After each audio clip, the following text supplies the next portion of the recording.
Hey everyone, welcome back. Today is a special edition of Tales from the Vault. This one, it's a little rough too, so let's get into this. Hello everyone, and welcome into my series Tales from the Vault, where we dive deep into lots of different crime stories and occurrences around my region. In today's episode of Tales from the Vault, it's a special edition. It's coming out this weekend. So this one is about Samuel Little, the most prolific unaliver in U.S. history. So let's dive deep. Let's see what we can discover. Samuel Little was the most prolific serial unaliver in U.S. history, according to the FBI. His life of crime began in the 1950s when he was a teenager living in Ohio. For decades, Little moved across the country and was in and out of jail. Then in 2012, he was arrested on an outstanding drug charge, and a DNA test connected him to 3 unsolved unalivings in California that dated back to the late 1980s. He was convicted of those unalivings and is sentenced to life in prison without parole in 2014. Although he maintained his innocence, Little soon confessed to a barrage of additional unalivings that spanned 19 states between 1970 and 2005, ultimately claiming responsibility for 93 unalivings. Little passed in custody in 2020 at the age of 80. As of December 2021, investigators confirmed Little was responsible for more than 60 unalivings. Samuel Little was born as Samuel McDowell on June 7, 1940, in Reynolds, Georgia. Little claimed his mother was a teenage prostitute and that she abandoned him. Authorities believe Little's mother might have given birth to him while she was in jail. Little was raised by his grandmother in Lorain, Ohio. He had a difficult time in high school and eventually dropped out. Little began committing crimes in his late teens and started with theft.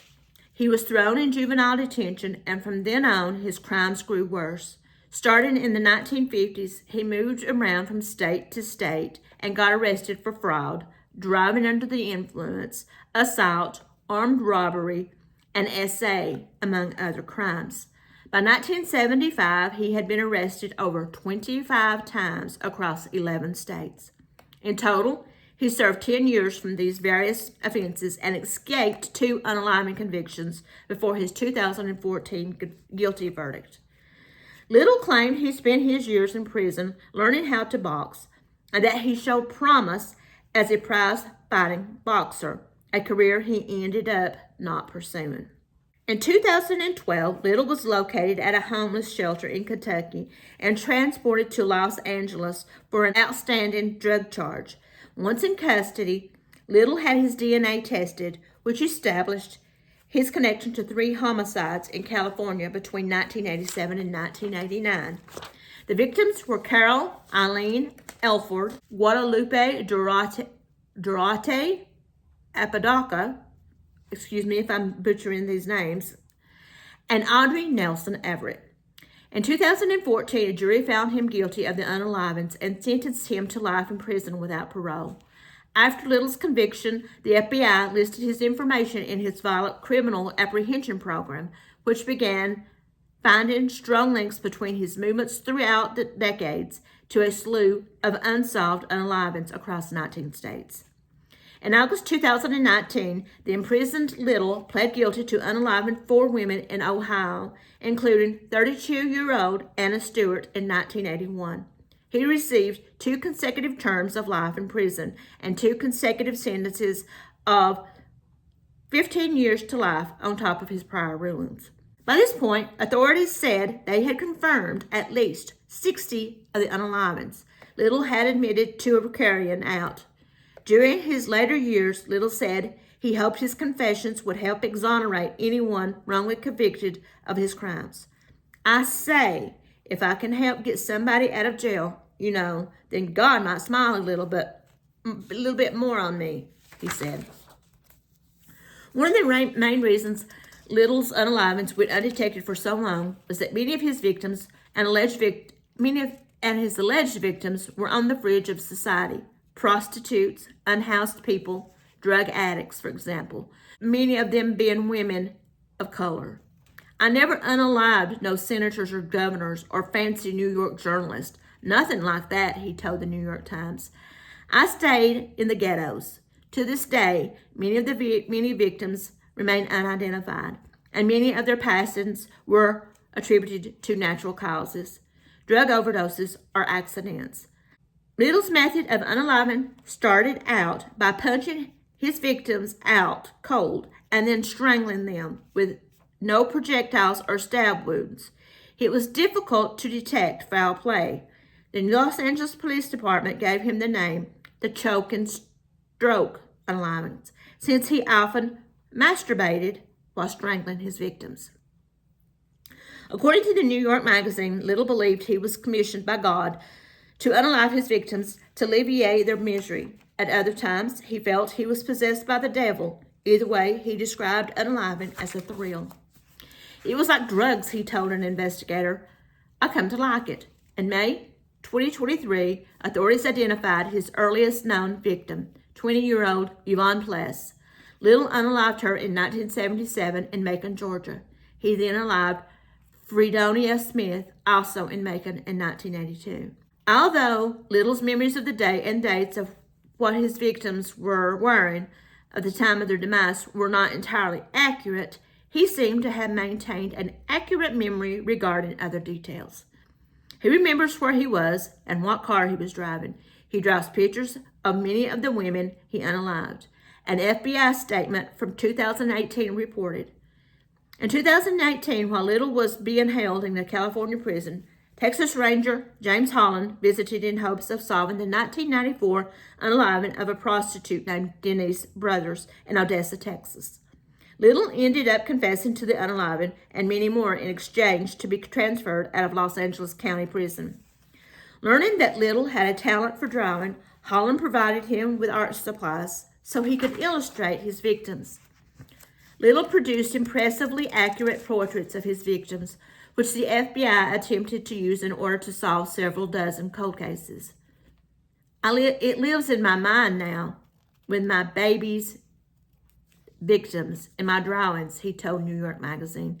The only things I was ever good at was drawing and fighting. Little claimed he was married once, though any record of that hasn't been confirmed, and was involved in 2 long-term relationships. He didn't have any children. His most notable long-term relationship was with a woman named Aurelia Jean Dorsey, whom Little met in prison in 1971, according to Cleveland Magazine. Dorsey warned Little that his then-girlfriend, Lucy Medario, intended to testify against him in an upcoming robbery trial. Records show a jury found Little guilty in 1972. Afterward, Dorsey, who was 27 years older, and Little become inseparable. Afterward, Dorsey, serving as his surrogate mother and traveling companion, the pair shoplifted thousands of dollars in clothing, cigarettes, and electronics up until Dorsey's passing from a brain hemorrhage in 1988. Little passed away in custody at Los Angeles Area Hospital on December the 30th, 2020. The 80-year-old's cause of demise wasn't publicly revealed, though there were no signs of foul play. Once an imposing figure at 6'3" and more than 200 pounds, Little had become wheelchair-bound in prison. He suffered from heart problems, diabetes, and other specified ailments. Most of Little's victims were female. He claimed that he thought these persons would leave fewer clues for authorities to find and leave fewer persons to search for them. However, despite the scope of his offending, in total, he was charged and convicted of 8 unalivings. His victims were Annie Lee Stewart, 32, was unalived on October 11, 1981 in Cincinnati, Ohio. Little strangled her and disposed of her body in the woods behind some apartments off Queen Anne Place in Grove City. Little was convicted of the crime on August 23, 2019. Mary Jo Payton, 21, was alive sometime in 1984 after she encountered Little at a bar in Cleveland, Ohio. Little claimed that he and Peyton left a bar together and that he took her to an abandoned factory. He choked her there before throwing her body down the basement staircases. 2 workers from a nearby company discovered her deceased on July the 3rd, 1984. A few weeks later, Little was convicted of the crime on August the 23rd, 2019. Carol Linda Alford, 41, was unalived by Little in Los Angeles, California. Authorities discovered Little's first DNA match on her underwear and under her fingernails. On July 13, 1987, her body was discovered in a Los Angeles alley.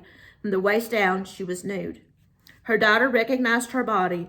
She had been strangled, an autopsy indicated.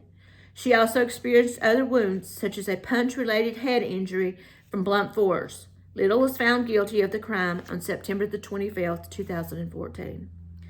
Audrey Nelson Everett, 35, was found in a dumpster behind a nightclub and restaurant in Los Angeles, California.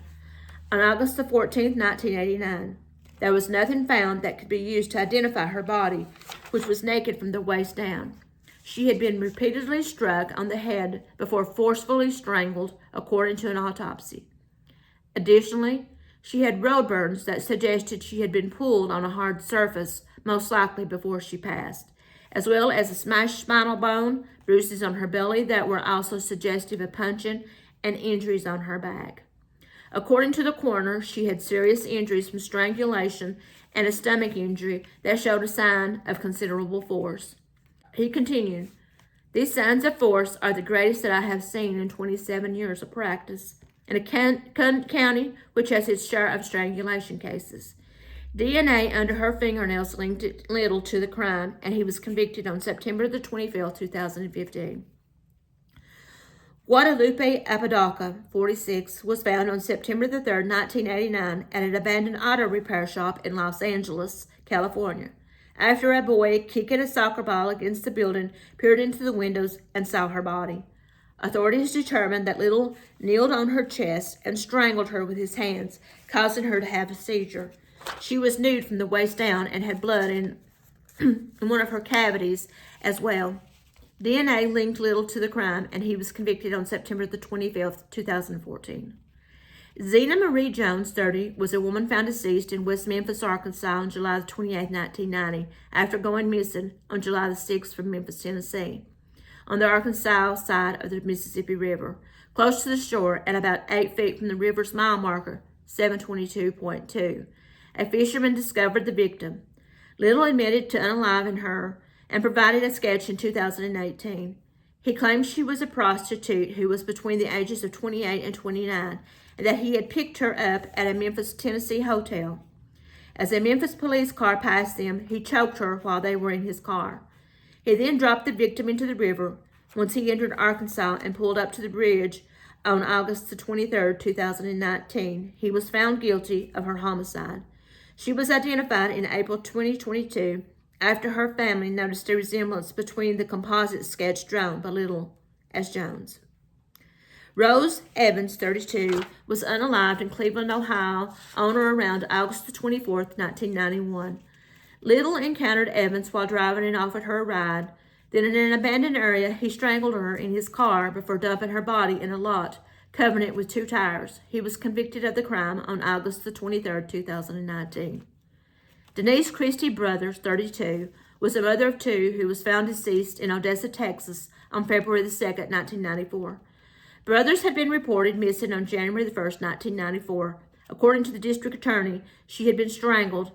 Little pled guilty to the crime, receiving his 4th life sentence for it on December the 13th, 2018. According to the FBI, Little confessed to the unalivings of the following individuals. He provided sketches for 26 of them. Not all of these individuals have been confirmed to be linked to specific known unalivings, unless noted. Mary Jo Brosley, deceased on December the 31st, 1970, Homestead, Florida. Female, approximately 33. He provided a sketch of this victim. Linda, 1971, Miami, Florida. Female, approximately 22. Little provided a sketch of this victim. Marianne, 2 different spellings. 1971 to 1972, Miami, Florida. transgender teenager, approximately 18. He provided a sketch of this victim. Unnamed female, 1971-1972, Miami, Florida, possibly affiliated with the Air Force. Unnamed female, 1972, Prince George, Maryland, approximately 20 to 25. His confession was matched to a known Jane Doe case, possibly from Massachusetts. He provided a sketch. Unnamed female, 1973, Kendall, Florida, approximately 45, possibly from Massachusetts. Both 1973 victims are described to possibly have the first name Sarah. Sarah Brown, 1973, New Orleans, Louisiana, age unknown, worked at a local restaurant on Canal Street. Unnamed female, 1974, Savannah, Georgia, approximately 22 or 23. He provided a sketch. Unnamed female, 1974, Cincinnati, Ohio, age unknown, dumped her body in Columbus, Ohio. He provided a sketch of her. Emily, mid-1970s, Miami, Florida, approximately 23 or 24, possibly worked at the University of Miami. Unnamed female, 1975, Knoxville, Tennessee, approximately 25. Unnamed female, 1976 to 1977, Wichita Falls, Texas, age unknown. He provided a sketch. Joe, 1976 to 1979, Granite City, Illinois, approximately 26. May have picked her up in St. Louis, Missouri. He provided a sketch. Unknown female, 1976 to 1979, East St. Louis, Illinois, age unknown. Unknown female, 1976 to 1979 or 1993, Houston, Texas, age unknown. He provided a sketch. Yvonne Pless, 1977, Macon, Georgia, approximately 20. His confession matched to an existing Jane Doe case. Clara Birdlong, 1977, Pascagoula, Mississippi, approximately 35 to 45. Worked at Ingalls Shipyard. Confession matched an existing Jane Doe case. He provided a sketch, also known as the Jackson County Jane Doe or Escatawpa Jane Doe, the name used by officers because of where the remains were found. Her remains were identified in 2020 by way of genetic genealogy techniques. Unknown female, 1977 or 1978, Cleveland, Ohio, unknown age. Authorities are still working on this case, and June 2nd, 2019, she was identified as a black female and petite, somewhere between 20 and 35 years old. Little dumped her body down a grassy slope near a fence in a wooded area just off Interstate 271 in Willoughby Hills, Ohio. The body was found in 1983 on March 18th, according to the National Missing and Identified Persons System, and believes she was 17 to 24 years old. Unknown female, 1977 to 1978, Plant City, Florida, unknown. Apparently met in Clearwater, Florida. Little provided a sketch. Unnamed female, 1977 or 1982, Charleston, South Carolina, approximately 28. He provided a sketch. Patricia Parker, 1980 to 1981, Dade County, Georgia, approximately 25 to 30 years old. Confession was matched to a known Jane Doe case. On October the 8th, 2020, Hamilton County, Tennessee Sheriff's Department positively identified Patricia Parker by a DNA match. Unknown female, 1980 to 1984, Gulfport, Mississippi, approximately 22. Unknown female, 1981, Atlanta, Georgia, approximately 35 to 40. He provided a sketch. Unknown female, 1982, New Orleans, Louisiana. He provided a sketch. White female, 33 to 44 years old, deceased 1982. Unknown female, Autumn, 1982, New Orleans, Louisiana, 30 to 40 years. 5'8" to 5'9", weighing 160 pounds, with honey-colored brown skin and medium-length straight hair. He remembers that she was wearing a pretty dress with buttons on the front. Little said he met her at a club where she was attending a birthday party with a group of friends and one of her two sisters. He provided a sketch. Melinda Mindy Lapre, 1982, Pascagoula, Mississippi, 22, originally from New Hampshire. Unknown female, 1983 to 1984, Atlanta, Georgia, approximately 26, and may have been from Griffin, Georgia. He provided a sketch. Unknown female, 1984, near Columbus, Ohio, age unknown. Authorities are still working on the case. Disposed of her body in northern Kentucky. Unknown female, 1984, Atlanta, Georgia, approximately 23 to 25, and possibly a college student. He provided a sketch. Linda Bennett, May 1988, Owington, Kentucky, age unknown, possibly picked up from Columbus, Ohio. Little provided a sketch. 25-year-old female outside a strip club. He remembers her as being 5'6" to 5'7", and 130 to 170 pounds. He describes her as having short blonde hair and blue eyes with a hippie appearance. Alleged to have a mother in Miami, Florida. In December 2022, Jane Doe identified as Linda Bennett, age 38. Zena Jones, Priscilla Baxter Jones, July 6, 1990, 1997. West Memphis, Arkansas, approximately 28 or 29. May have been picked up in Memphis, Tennessee.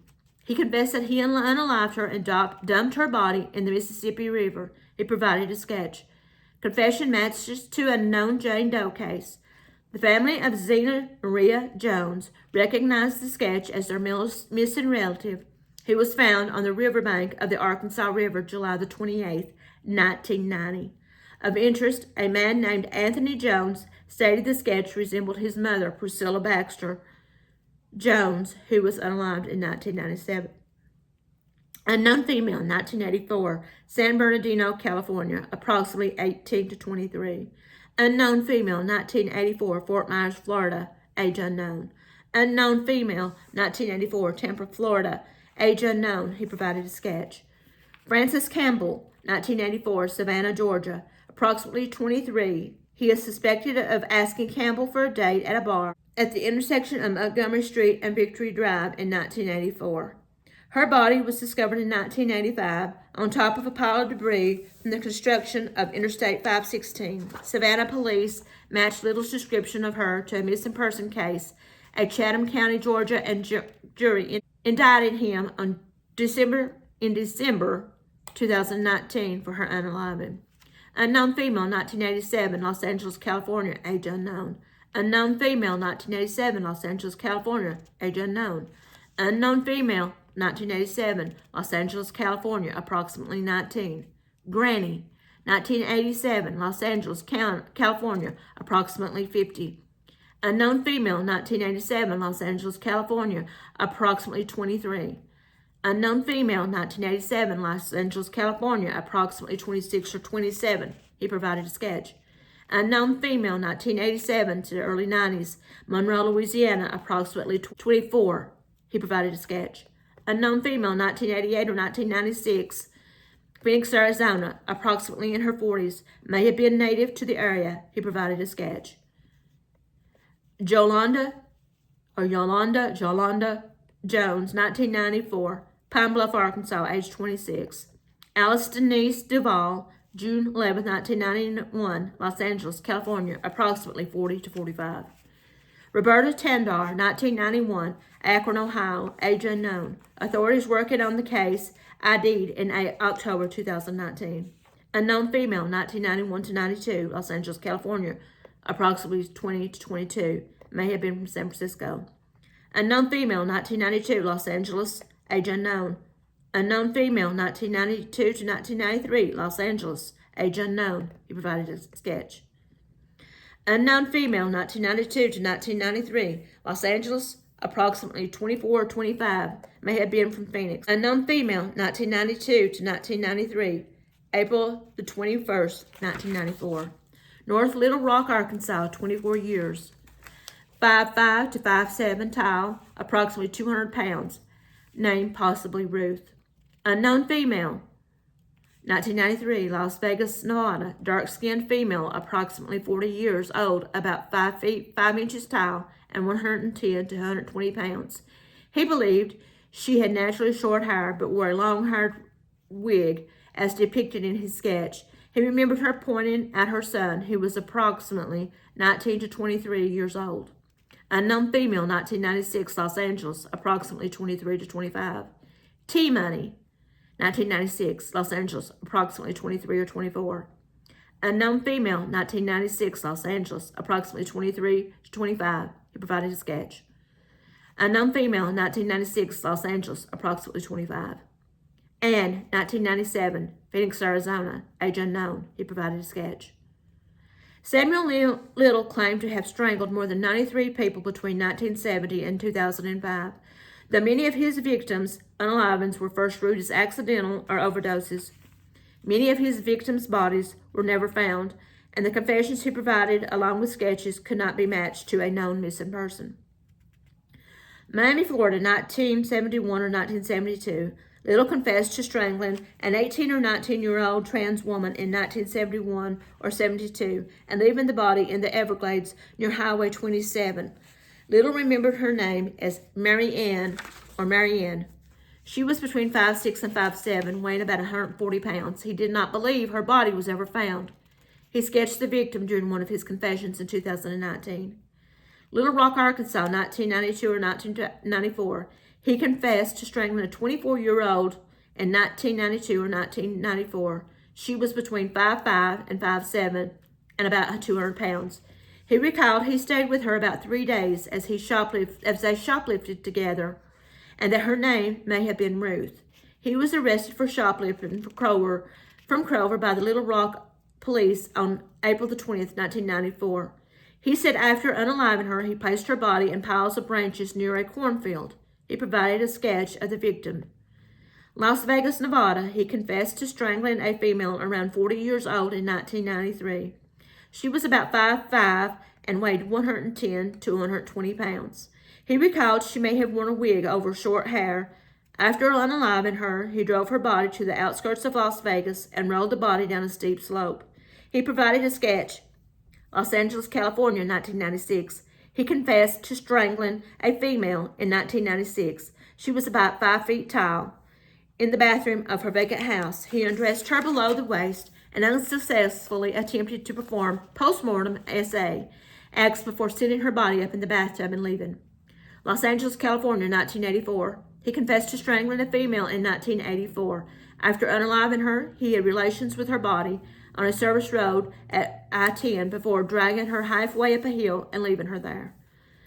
Little had a long-term girlfriend, Aurelia Jean Dorsey, who supported them both by shoplifting for years. On May the 28th, 1971, he was arrested in Cleveland with his girlfriend, at the time Lucy Maderio, and they were charged with robbery of a gas station. While in jail, Maderio confided in her cellmate, Dorsey, that she would be testifying against Little in the subsequent robbery case. In 1972, when the case went to trial, Maderio testified against Little, but his defense team was able to plan for it with help from information passed on by Dorsey. He was eventually found not guilty. Dorsey and Little were together until her passing of natural causes, a brain hemorrhage, in Los Angeles in 1988. She was 27 years older than Little. Little passed on December the 30th, 2020 in a Los Angeles County area hospital. Although California Department of Corrections indicated no cause of death, he did suffer from diabetes, heart problems, and other health conditions. So, that is the story of Samuel Little, who confessed to 93 unalivings, and they proved that he committed 60. I don't think that there has been one that has been convicted of more than that, or been known to perform more than that. I hope this was informative. Hope you found it interesting. You know, there's a lot of evil people in this world. You never know. So, until next time, don't forget to like, to subscribe, to hit that notification button, and to share my video. I'll see you guys on the flip side. Bye.